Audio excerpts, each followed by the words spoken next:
are, Yep. Fleet Street Hill. I'm here with your man Jay from the One Love Community Network. He's going to be building a beautiful garden here. I'm here to bring the artist to create the backdrop for the art, but the work as far as the garden is concerned is all down to people like this man here. And Jimmy. And Jimmy. No, that's why I said people. And the community. Yeah? Jim, and what's the other fellas? The community. You better name them now.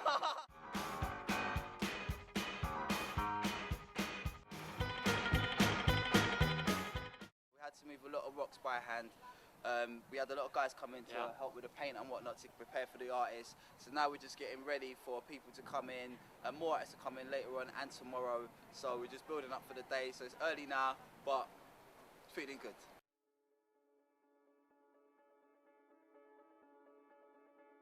This is all charred. It just see, it's all sort of elongated. That means. Do you know what that means? Can't eat that. You can eat that bit, but No. when something does this, it's bolting. What we call bolting. It's going to flower, and then normally after that it kind of dies back. We're right on the edge of East London, so we've got Liverpool Street right here, Commercial Street there, so we've got the Crisis main office here, and this is the Crisis Community Garden. So on the other side, this is where East London starts and the city finishes. You alright, Patrick? Hi, Patrick. Cool, bruv. So this is lemon balm, and we need to get that out of there. So mint's doing quite well. I mean, it was all just roots before, and it's come back up. Oh my goodness. I'm going to harvest some of these. They're gigantic, aren't they? We're going to have them for our tea today.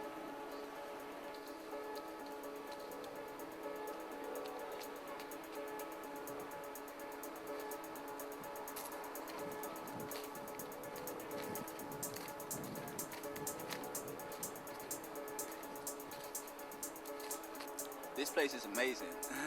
It's the Attlee Centre, so it's a centre for children, mainly children with learning disabilities and whatnot. There's a really good team here. Tanya and the guys do amazing work in the local area. The lead tutor on the project, Anne-Marie, leads a class every Monday. And so guys from Crisis, got anyone signed up to Crisis, anyone that's been homeless at any stage, at any point that's ever had to sign up to Crisis, has an opportunity to do gardening just next door to where the centre is, where a lot of people go for day activities and whatnot. So it's a great place to get out to. Obviously, you know, I love gardening and I love being outdoors, growing food and these things, but it does provide great benefits for people, for therapy and things like this, for social, to be more social. And what Anne-Marie does, which is quite different and interesting from a lot of the other community garden projects, your community garden or this type of garden project, is that she gets the produce from the garden and cooks it, or largely produce mainly from the garden, and cooks it and has an al fresco dinner, weather permitting, for all the guys, which is also really nice. So the guys get to not only grow the food, not only prepare the soil, plant the seeds, grow the food, propagate plants, see the plants growing to harvest, but they also get to eat the plants as well, which I think is really important. So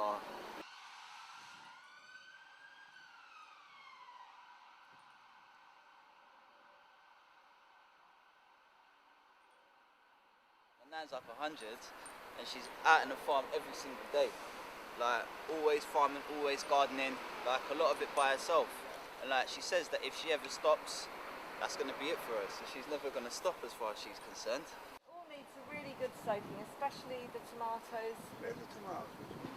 There, but if you see there, in the middle there, just there. Yeah. There's 3 rows there. They're tomatoes.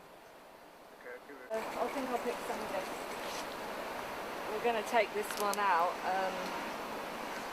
It's in the wrong place. It's a really beautiful plant and it grows very easily, dynamically. And in Kew Gardens when I went there, they had this big herbal sort of section, and they're now thinking it might help people with Alzheimer's, I think.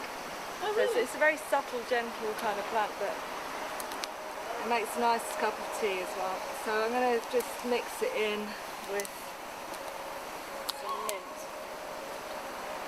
which is kind of stimulating and uplifting tea.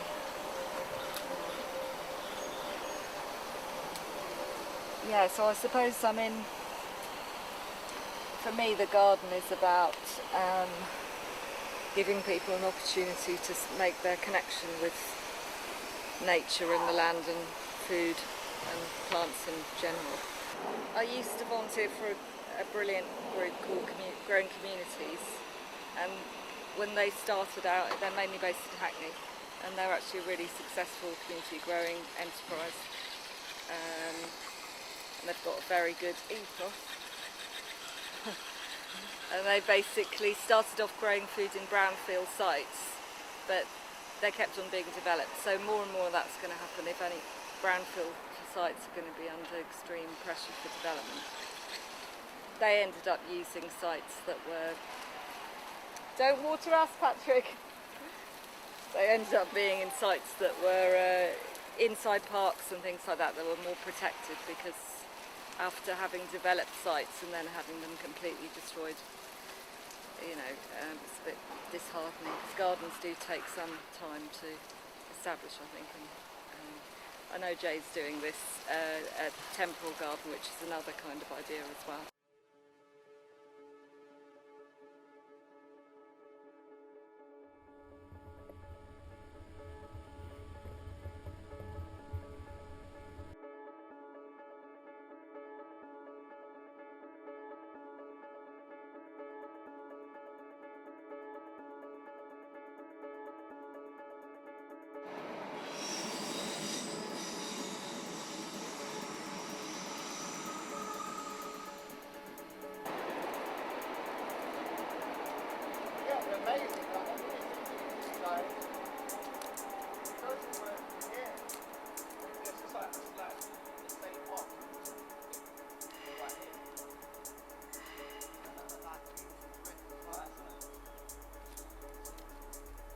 Hi, I'm Junior. And I'm Jimmy. It's a shame that big spaces like this are empty and derelict and nothing's happening with them. The first phase is we're going to be doing a clear up. So we're going to clear up the site. Next step, paint the walls. Next step, get the beds in. Then offer those beds to local residents to come in and use them. Anything you want. You want food, herbs, flowers, whatever you want to grow, more than welcome. It's your bed, do what you like. When the time period's up, we plan to move the garden to another location nearby. We're nomadic community gardens, which means that we can relocate to any derelict space that has access to direct sunlight. An art space, we've got lots of walls that we can invite local street artists. Anybody that lives close by will be flying around to the neighbours, speaking to people anyway. Anybody that wants to come down, wants to have a space to grow, that lives locally, is more than welcome, up to the limit of the beds that we have available. We really want to be able to use places like this to provide spaces that communities can re-establish themselves, local support networks can grow again, and the cultural borders and boundaries can sort of be surpassed with everybody interacting again and sharing a space for a communal habit. And so this place in particular, it's been derelict for like over 20 years, and neighbours, residents, they're scared to come past this. So what we want to do is make it usable, interactive again, safe and beautiful, so people can not only get that sense of ownership together, but also get that sense of ownership of a space, but also share that together in order to create those aspects of social cohesion that are necessary in the city environments.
building the beds for the residents.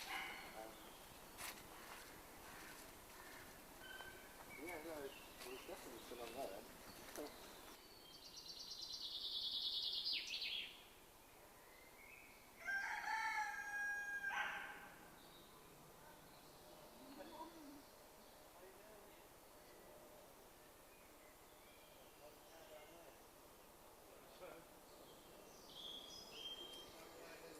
Hello. Hey, I've been on the one show. Yeah, I know.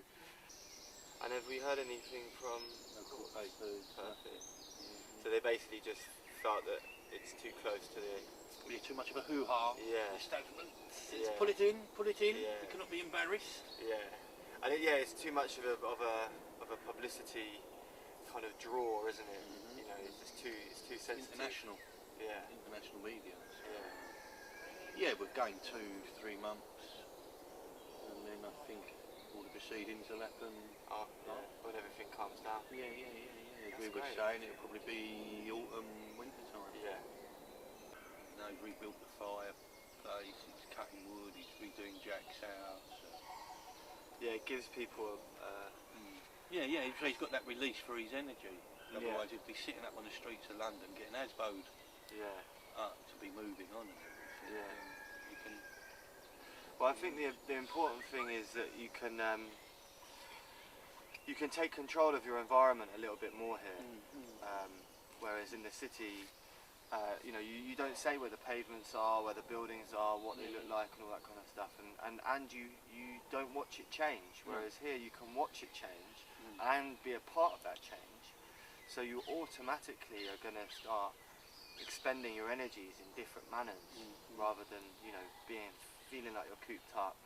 What was it, 4 years ago, me and my partner, who I'm doing this One Love project with, Jimmy, we were on our way up to a farm called Walnut Farm in Norfolk to meet a friend of ours called Lee, who runs a permaculture, who's setting up a permaculture project out there, sort of like a hippie retreat, yoga sessions, meditations, sweat lodge, this type of a thing. So we were going there in the early stages to Jimmy was going up there in the early stages to help set it up, so I was going up there for the first time. So we ended up we were getting the train from King's Cross, but because the train left, the train we were about to get cost like £40-something, and then the train an hour and a half later cost like £20. So we opted for the £20 train and thought, well, we'll walk down to the Welcome Gallery down the road, chill out there, and then come back for the train after. So we did that. On the way back, Jimmy wanted to have a little chill out around the back of a church, like with opposite Euston Station, with the big sisters outside, and he specifically wanted to go there. He just really liked the monuments or whatever, and so we went there. Around the back of it, as we often do, we ended up in conversation with people, and one of the people that we spoke to was a gardener called Audrey, who we spoke to, and she seemed to be struggling quite a bit. We asked her what sort of help she was getting, and she worked by herself, and she did say that there was a job on that she had to do that she needed people to come down for. So we offered to help her out to get the people, save her having to run around and look for people, give her more time. She was a bit stressed out doing all the gardening work she's doing. So just did that, swapped details or whatever, and then I got her a few fellas to come down to come and help her out, got them a bit of work, got her work without any hassle, so it was pretty much a win-win. And then funnily enough, one of the fellas let us down on the last day, so I stepped in so not to let down Audrey, and ended up having a relationship from there with with Audrey, and she took me on full time and sort of took me on as an apprentice, and I used to go to work with her. My first gardening job was at Quaker's Meeting House, which was really nice, and the church next door where I happened to meet her as well. So that was my regular job. And then we also did lots of private work around the North London area, surrounding area. So I really learned a lot about gardening firsthand working with her. So I have to give her a lot of credit for the opening up of my gardening career. So that was my initial introduction. There's a very strong, especially in London, there's a really strong, been a really strong for quite a few years, upswell of activities like this and community gardens. And I think because of people like Growing Communities who've got an economically successful model going on, which is flourishing and has worked financially as well as a ground up organisation that's surviving and being ethical and flourishing. then they won't be wiped out. You know, it's probably people who rely a little bit more on funding, like we do in crisis. You know, that this is, I suppose, a little bit more of a therapeutic side of, you know, the sort of well-being side of connecting to the land and growing, that might suffer. So I'm not sure quite what will happen, because there's been a movement actually. There's an idea that it's cheaper to use growing therapies than it is to use traditional sort of mental health services. So there was a shift in the last few years over towards thinking that perhaps this kind of project's worth investing in.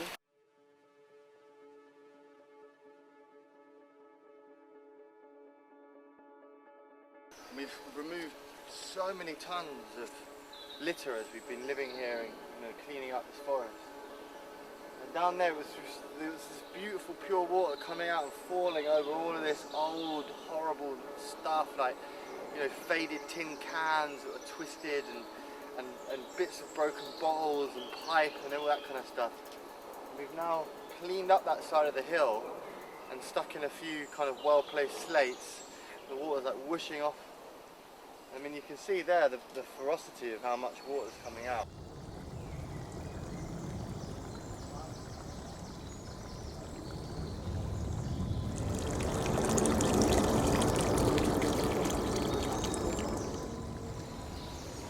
Luckily we are channeling it, otherwise pretty much the whole Swamped out. whole forest will be swamped. Yeah. You're right, yeah. And when these trees, when the root balls get saturated and they're on a hill already and they list really, really heavily, you know, and there's a lot of weight in the air to be constantly sort of over, and it's on the hill, then the roots, you know, the soil loosens with the saturation, and then the tap roots, which are the three basically big anchors that trees have, well, if one snaps and the other one snaps, and then the next thing you've got is a multi-ton tree coming down. And one actually did hit the summer house, and I rebuilt it. And then another one, this one here that you can see in front, that happened, you can see the saturation of the soil. That came over and hit the summer house about a year later, but the summer house took it. And I only had to do some minor repairs, which was great. The first time it just judo chopped the house in half, and it was like, oh, okay. Starting from the scratch. So we'll go and see the two houses up here. Good money around here. She wanted it that way, and then the main feature of it kind of being built around a fallen tree.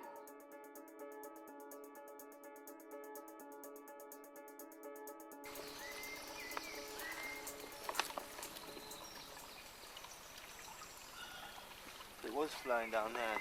I decided to leave London because I didn't want to be a part of the system. I didn't want to do anything that I felt was kind of giving my energy towards something I felt was inevitably and inherently exploitative. I got to find out about Runnymede Eco Village, and it was actually Junior who told me about it. And Junior, the arch networker that he is, has was just in touch with lots of different people and had found out about it, thought it was interesting, went and checked it out. And when I came back down to London and was like walking around and stuff, he suggested I go and see it. Need a bit of water.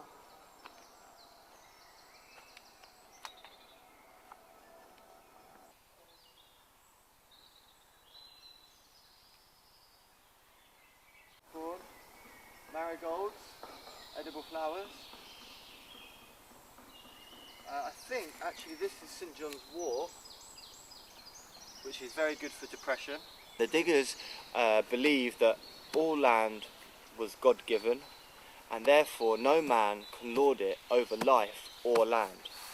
So it's against the privatisation of land and the Enclosures Acts, and the basically subsequent dividing up of what is essentially no one's, but has become property and something that people want to possess.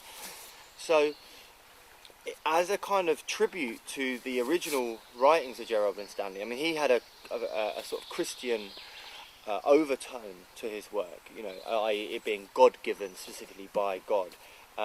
They believed that the political issue behind it was still relevant today, if not more so, as our disconnection from the land has grown and become greater.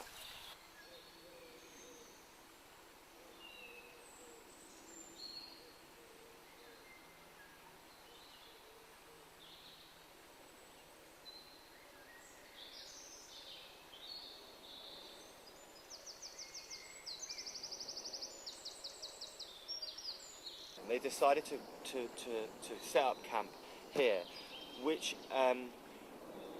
is a kind of an ideal location to sort of reinvigorate his ideas, because it's privately owned land, but it's not being used by the owners, and therefore should be used for the common good. And that common good, as Gerald Winstanley said, is to grow food and survive.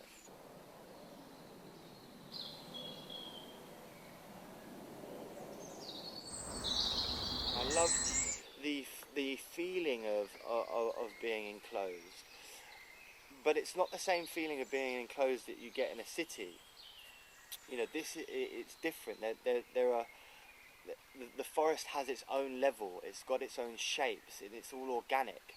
And I think that means that you feel kind of enclosed, and you feel kind of safe. You know, and I love the feeling of coming back into these woods, because I get this real feeling of like I know each tree and I know where I'm going, and there is a feeling of security, and it's something that doesn't translate into the city environment, when you can feel just as much kind of enclosed. Your horizons are just as far, but you feel insecure. You know, you don't know what's waiting for you around the next corner, and you know you're faced with really hard, resistant materials, and they're all in angular, straight lines. And I think that does a lot to the psyche. So the living in the forest, or the time in forest, is super important. I think we need to preserve that as much as we can, and bring as many people out into the woods as possible.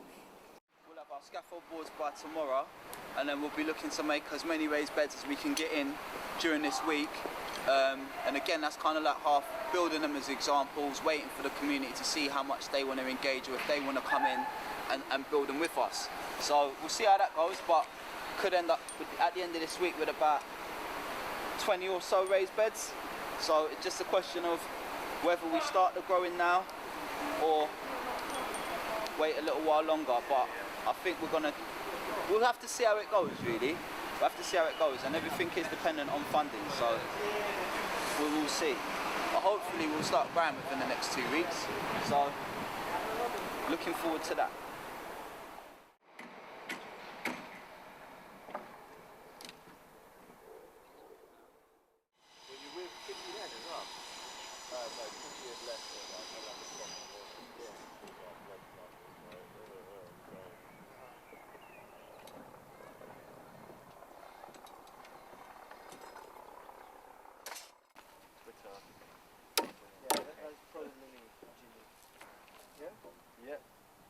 Julia and I met on the 1st of January.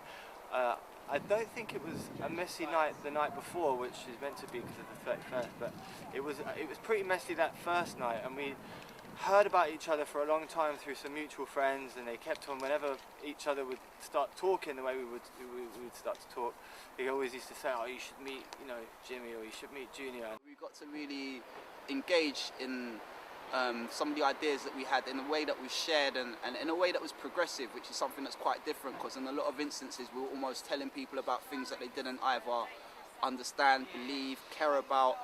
So it was almost like informing people, but where we had this shared understanding, it was very interesting to put these ideas together and then think about ways in which we could actually use our minds to make a difference. And that was the first conversation we've ever had, and now we're partners in this. Where do you start?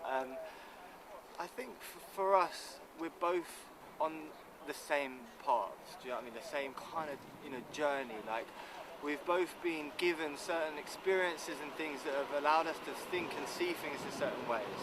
And we are therefore able, I guess, to kind of, you know, work together. Do you know what I mean? And we've managed to kind of co-visualise this thing that now exists. Just over a year and a half, we had set up our first organisation, which was really cementing some of the ideas, how to get these ideas across in an effective way, in a model that could be useful and also could have growth leading to actual solutions rather than just a continued conversation. Yeah, and I just think that the important thing of how to re-establish communities is by giving them a space that they share, that they co-own, that they're responsible for. And I think that community needs to be empowered. You know, community that feels disempowered, can split apart. And it's not so much the communities, it's community. You know, the total thing. You know, the space where we can all interact and learn and share and grow. I love Jimmy loads, my brother. And just whoever wants to come down or if they can, and we'll see how it goes.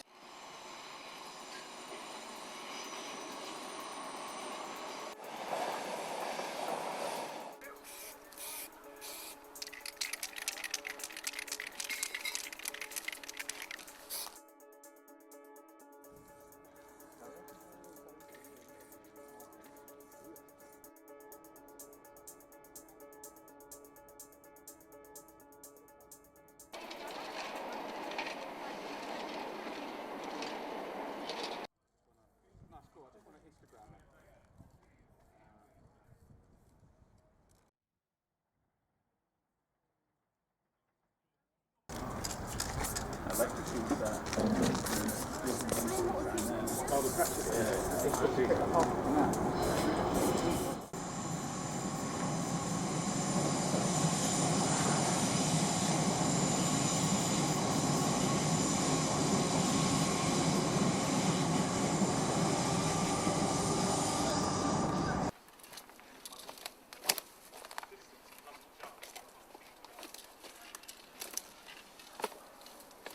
be a blooper reel, because I'm gonna fall.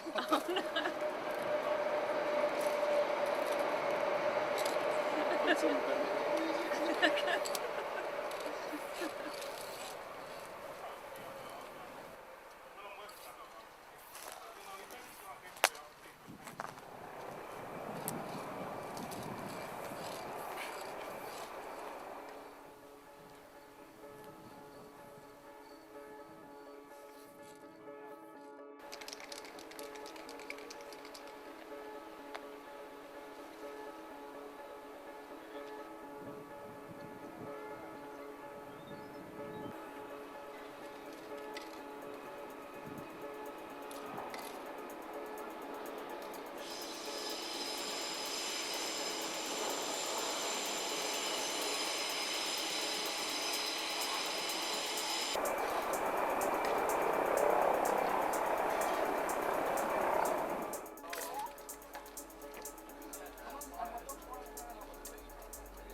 Street art in itself, with no music, no association with any other illegal activity other than painting a wall without permission, I felt that it suddenly became mainstream, and it was allowing different types of people, whether you was artistically challenged or not. For me, it allowed different types of people to go out on the street and produce art and put something on the street, and I felt that was important. It was something that everybody can get involved in, and it was something that everybody can do. And again, it didn't matter if you was any good or not. What matters is the message, you know. So that's what really attracted me to the scene, and I've always been attracted by creativity and no rules. And part of that, the creativity arena for me, it is no rules, you know.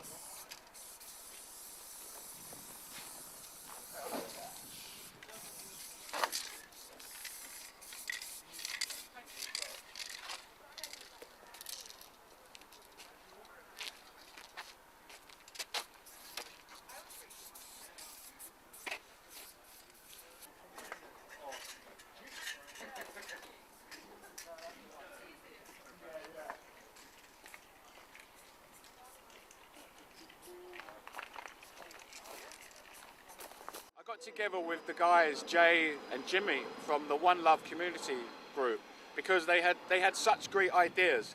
They approached me originally with the idea of providing some art, but to be honest, I get approached by 2-3 people a week to get involved in different types of projects.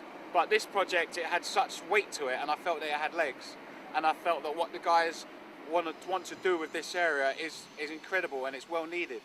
And so that's why I really jumped in at the opportunity to get involved, because it is a positive project.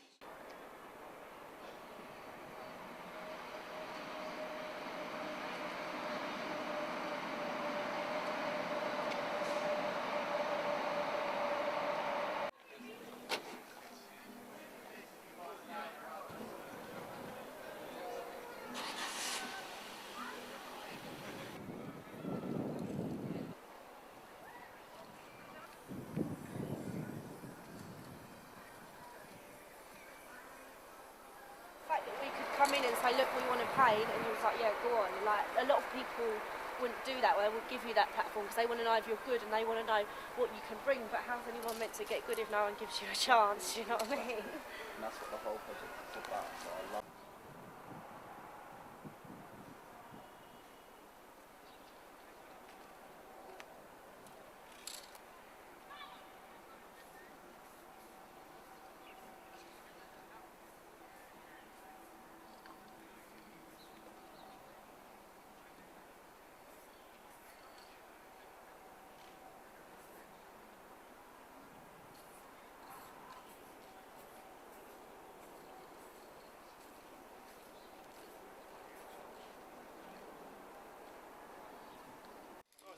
Nice one. I see you. Be good, yeah? You're absolutely great. I'm not so great. It's nice when people say that, but I'm not, man. I'm not. I'm just a I normal love your man. sculptures. I love It's lovely. It's great. It's lovely. It's lovely. Yeah, you know what? The thing is, I don't meet people. I'm at home with the family. Yeah. I have my life is family and obviously spraying. And where I spray, I don't meet people. Of course. So I never know really what people think of the work, but I like it. It's lovely, mate. It's gorgeous. And that's what keeps me going. Yeah, you know? mate.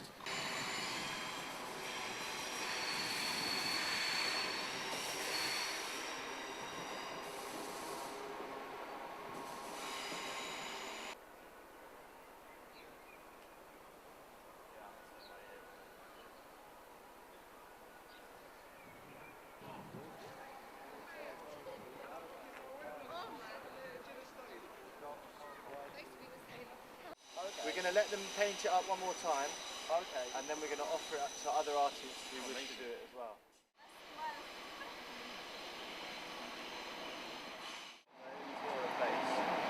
And then you line the inside with rocks, sand, soil, cement, and then you go.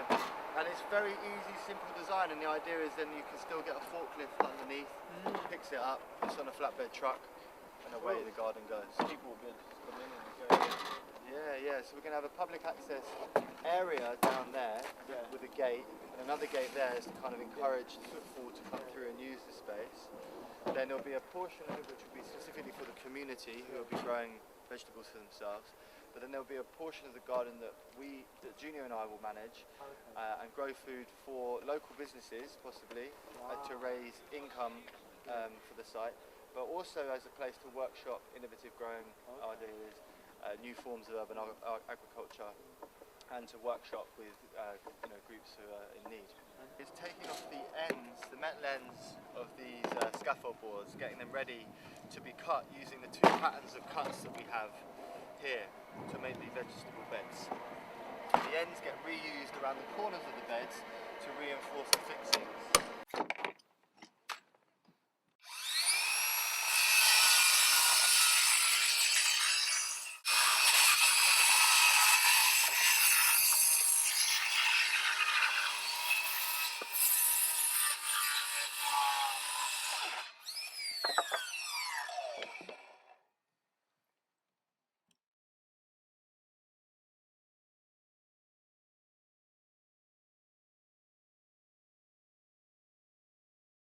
So on the other side, this is where East London starts and the city finishes. So it's really a beautiful area. And just over here, where some of the interesting projects I like as well are the ones that are around homeless hostels and things like this. So There's one just opposite here in on Wentworth Street, just off Commercial Street there. It's called Providence Row.